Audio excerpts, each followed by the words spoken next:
ಇದು ನೆಲಮಂಗಲ ನಗರಸಭೆಗೆ ಸೇರಿದಂತೆ big exclusive breaking news. ನಗರಸಭೆಗೆ ಸಂಬಂಧಪಟ್ಟ ಬಹುಮುಖ್ಯ ವರದಿಯನ್ನ ನಾವು ಬ್ರೇಕ್ ಮಾಡ್ತಾ ಇದ್ದೇವೆ. 7 ಜನ ಅನರ್ಹಗೊಂಡ ಸದಸ್ಯರ ಭವಿಷ್ಯ ನಿರ್ಧಾರ ಆಗಲಿದೆ. ಹೈಕೋರ್ಟ್ನಲ್ಲಿ ಜುಲೈ 24ರಂದು ಅಂತಿಮವಾದ ಪ್ರತಿವಾದ ನಡೆಯಲಿದೆ. ಜುಲೈ 24ರಂದು 7 ಜನ ಅನರ್ಹಗೊಂಡ ಸದಸ್ಯರ ಭವಿಷ್ಯ ನಿರ್ಧಾರ ಆಗಲಿದೆ. ದಿನಾಂಕ 13/2/2025ರಂದು ನಡೆದಿದ್ದ ಅಧ್ಯಕ್ಷ ಉಪಾಧ್ಯಕ್ಷರ ಚುನಾವಣೆಯಲ್ಲಿ ನಡೆದಿದ್ದ ಅಡ್ಡ ಮತದಾನ, ಜೆಡಿಎಸ್ ಪಕ್ಷ ಹೊರಡಿಸಿದ್ದ ವಿಪ್ ಉಲ್ಲಂಘಿಸಿ ನಡೆದಿದ್ದ ಅಡ್ಡ ಮತದಾನ, ಜೆಡಿಎಸ್ ಪಕ್ಷದ 7 ಜನ ಸದಸ್ಯರನ್ನ ಅನರ್ಹಗೊಳಿಸಿದ್ದ ಜಿಲ್ಲಾಧಿಕಾರಿಗಳು ಫೆಬ್ರವರಿ 24, 2026ರಂದು ಅನರ್ಹತೆ ಆದೇಶ ಹೊರಡಿಸಿದ್ದ ಬೆಂಗಳೂರು ಗ್ರಾಮಾಂತರ ಡಿಸಿ ಆದೇಶ ಪ್ರಶ್ನಿಸಿ ಕರ್ನಾಟಕ ಹೈಕೋರ್ಟ್ನಲ್ಲಿ ರೈಟ್ ಪಿಟಿಷನ್ 7540/2026 ಪ್ರಕರಣ ದಾಖಲಾಗಿತ್ತು. ಈಗ ನಾಳೆ 7 ಜನ ಅನರ್ಹ ಸದಸ್ಯರ ಅಂತಿಮ ಭವಿಷ್ಯ ನಿರ್ಧಾರ ಆಗಲಿದೆ. ನೆಲಮಂಗಲ ನಗರಸಭೆಯ 7 ಜೆಡಿಎಸ್ ಸದಸ್ಯರ ಅನರ್ಹತೆ ಪ್ರಕರಣ ಇದೀಗ ನಿರ್ಣಾಯಕ ಹಂತ ತಲುಪಿದೆ.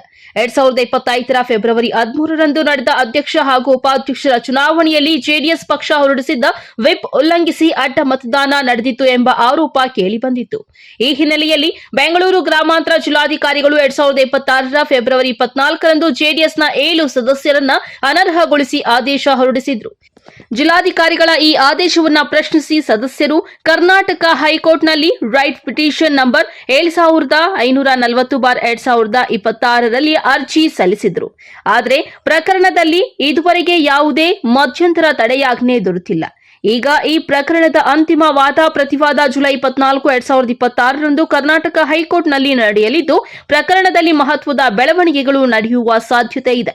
ಈ ವಿಚಾರಣೆಯ ಬಳಿಕ 7 ಅನರ್ಹಗೊಂಡ ಸದಸ್ಯರ ರಾಜಕೀಯ ಭವಿಷ್ಯ ಯಾವ ದಿಕ್ಕಿನಲ್ಲಿ ಸಾಗಲಿದೆ ಎಂಬ ಕುತೂಹಲ ಎಲ್ಲರಲ್ಲೂ ಮೂಡಿದೆ.